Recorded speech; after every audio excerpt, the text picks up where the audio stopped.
details about if indeed that is the debris of that submersible that went down with 5 passengers on Sunday. OceanGate is now putting out a statement that they do believe that that debris that was found is indeed the debris of the small submersible that the Coast Guard and additional assets have been looking for since Monday. Here is that full statement from OceanGate right now. We now believe that our CEO, Stockton Rush, Shahzada Dawood, and his son Suleiman Dawood, Hamish Harding, and Paul-Henri Nargeolet have been sadly lost. These men were true explorers who shared a distinct spirit of adventure and a deep passion for exploring and protecting the world's oceans. Our hearts are with these 5 souls and every member of their families during this tragic time. We grieve the loss of life and joy that they brought to everyone they knew. This is an extremely sad time for our dedicated employees who are exhausted and grieving deeply over this loss. Straight now to the U.S. Coast Guard and Admiral John Mauger. An ROV, or remote operated vehicle, from the vessel Horizon Arctic discovered the tail cone of the Titan submersible approximately 1,600 feet from the bow of the Titanic on the seafloor. The ROV subsequently found additional debris. In consultation with experts from within the Unified Command, the debris is consistent with the catastrophic loss of the pressure chamber. Upon this determination, we immediately notified the families. On behalf of the United States Coast Guard and the entire Unified Command, I offer my deepest condolences to the families. I can only imagine what this has been like for them, and I hope that this discovery provides some solace during this difficult time.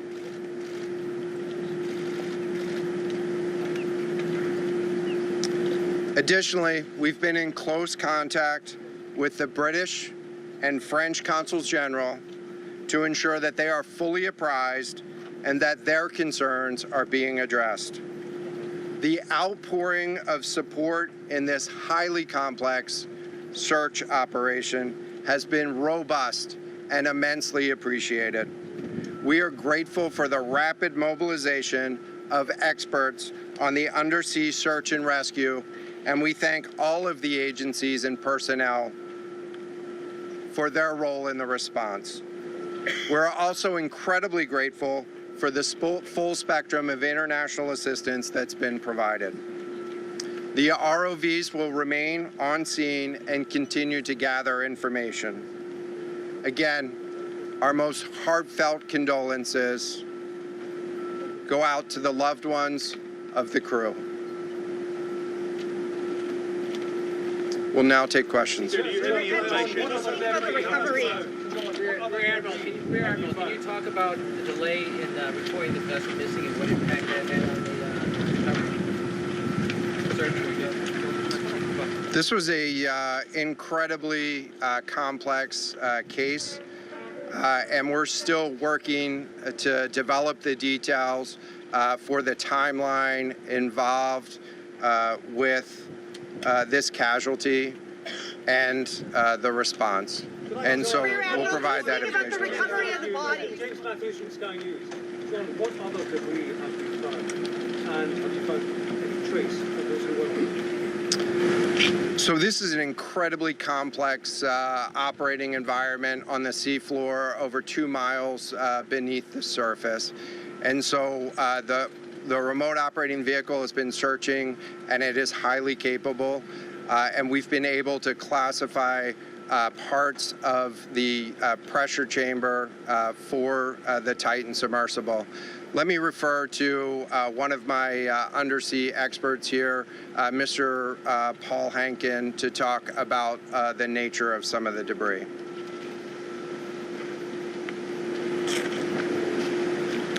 Thank you, Admiral. So Essentially, we found 5 different major pieces of debris that told us that it was the remains of the Titan. The initial thing we found was the nose cone, which was outside of the pressure hull. We then found a large debris field. Within that large debris field, we found the front end bell of the pressure hull. That was the first indication that there was a catastrophic event. Shortly thereafter, we found a second smaller debris field. Within that debris field, we found the other end of the pressure hull, the aft end bell, which was basically comprised of the totality of that pressure vessel. We continue to map the debris field, and as the Admiral said, we will do the best we can to fully map out what's down there. Thanks, Paul. Yes, sir. Go ahead. It's a very difficult question to ask, but it will be an important one for the families, of course. What are the prospects of recovering the bodies of the missing? So the questions was related. I'm restating the question from the standpoint of sometimes it's hard to hear the question here. What are the prospects for recovering crew members? And so this is a incredibly unforgiving environment down there on the seafloor, and the debris is consistent with a catastrophic implosion of the vessel. And so we'll continue to work and continue to search the area down there, but I don't have an answer for prospects at this time. Admiral, it's Tom Costello at NBC News. Is there any suggestion? Sorry, any suggestion at all that the sub itself collided with the wreckage of Titanic, or that instead it might have imploded above the wreckage and then rained down nearby? So the question was, is there any question as to whether or not the sub collided with the Titanic or whether it imploded above and debris field created from that? So the location of the Titan submersible was in an area that was approximately 1,600 feet from the wreck of the Titanic.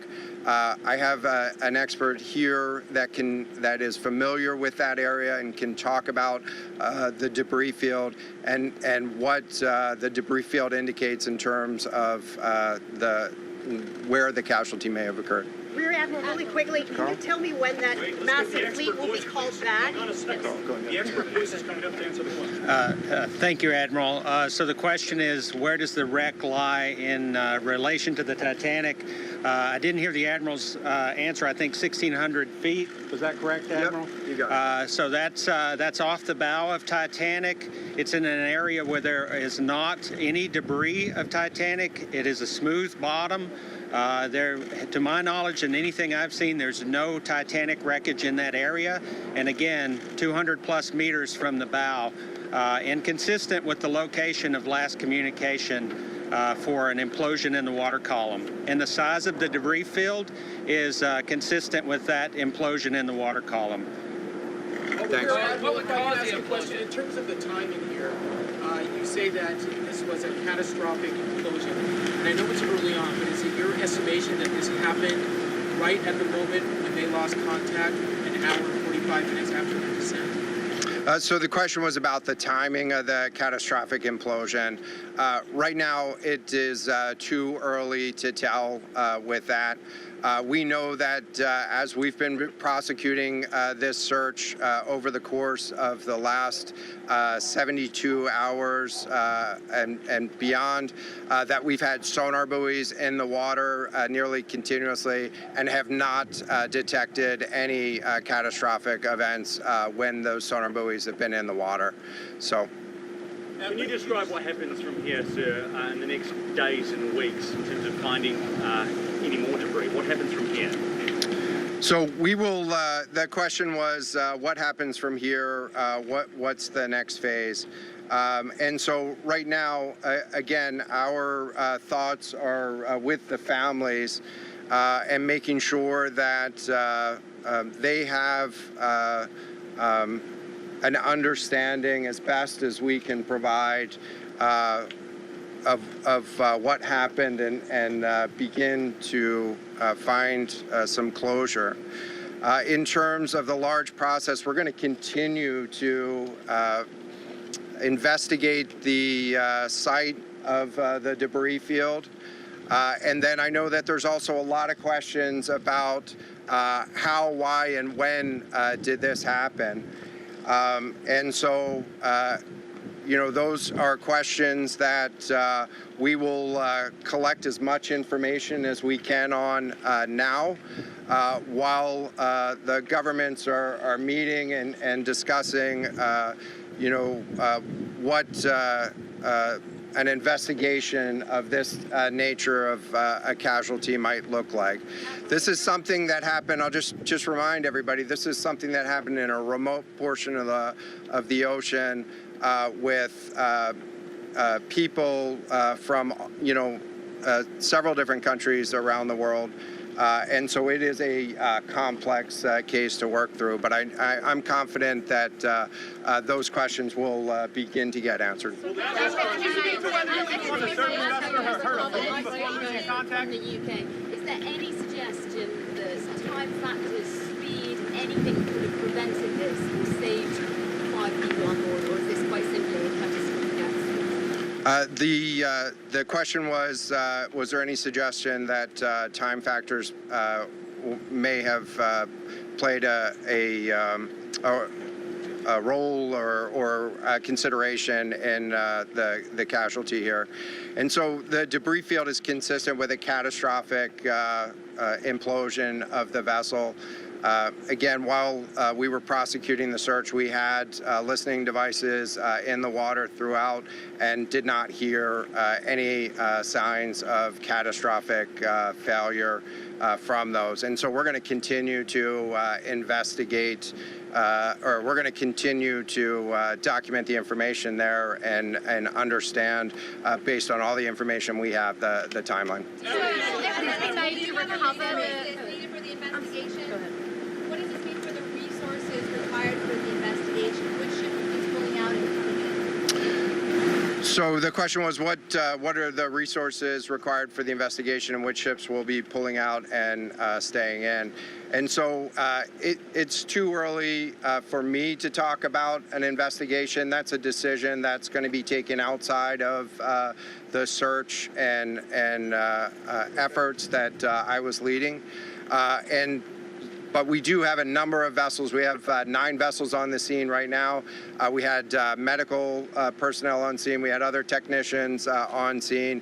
And so we will begin to demobilize personnel and vessels from the scene over the course of the next 24 hours. But we're going to continue remote operations on the seafloor. And I don't have a timeline for when we would intend to stop remote operations on the seafloor at this point. Admiral,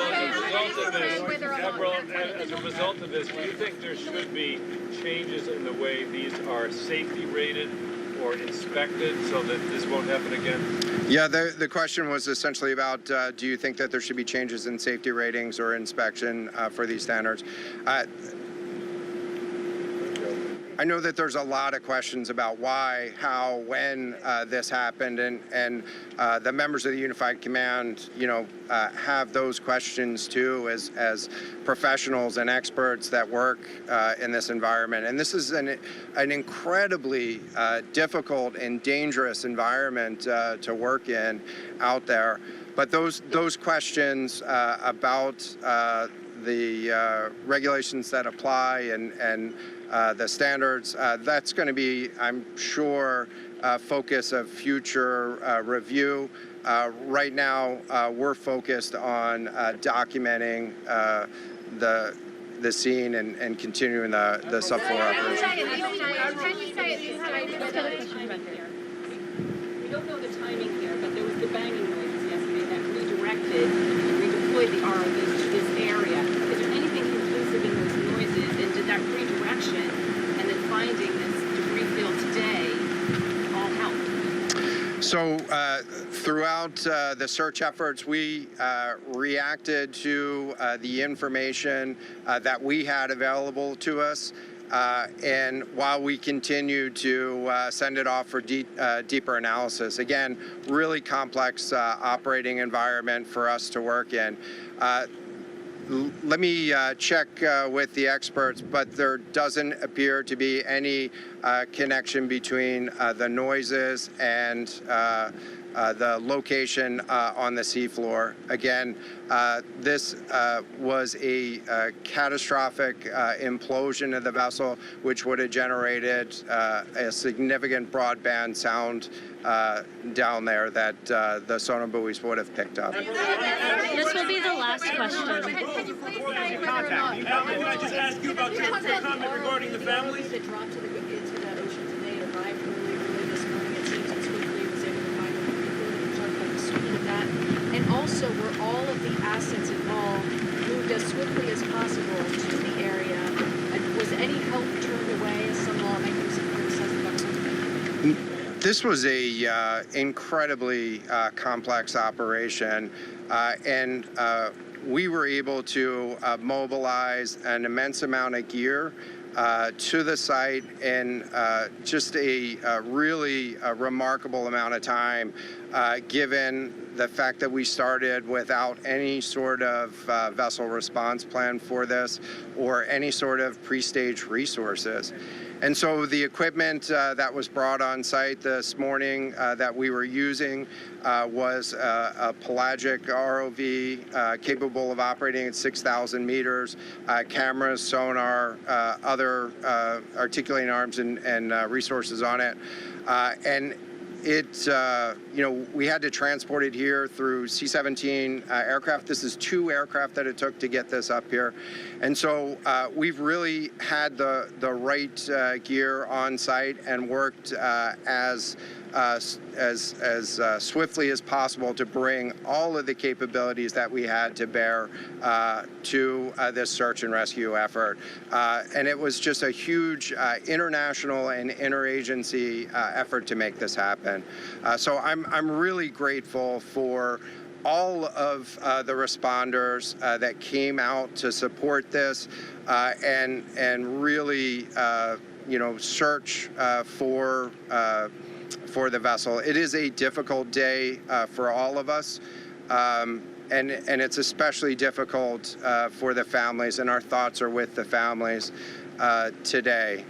But this was an immense support, and we had the right gear on the bottom to find it. So thank you. Whether or not there will be efforts made to recover. Will you attempt to recover the bodies, can we ask you, though? The victims, will they be recovered? Thank you so much, everyone, for attending this afternoon. There are no future planned press conferences. Updates will be shared to the USCG Northeast Twitter page, and our staff will be available to take down any questions following this. Thank you. And give the names that you just spoke. I can get that back to you afterwards, just so I can confirm. Thank you.